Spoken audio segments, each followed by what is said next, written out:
Hello guys, in this tutorial I'll show you how to link Steam account to Marvel Rivals.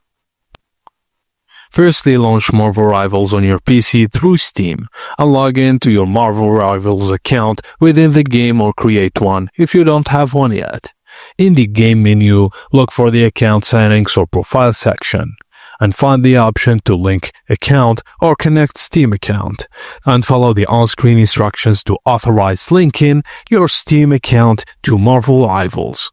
Once linked, your progress and purchases should sync between your Steam client and Marvel Rivals account. If you run into any issues, checking the official Marvel Rivals support or Steam community pages might help.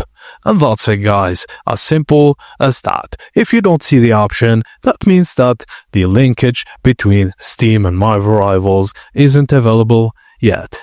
Thank you for watching, and please don't forget to like and subscribe for more.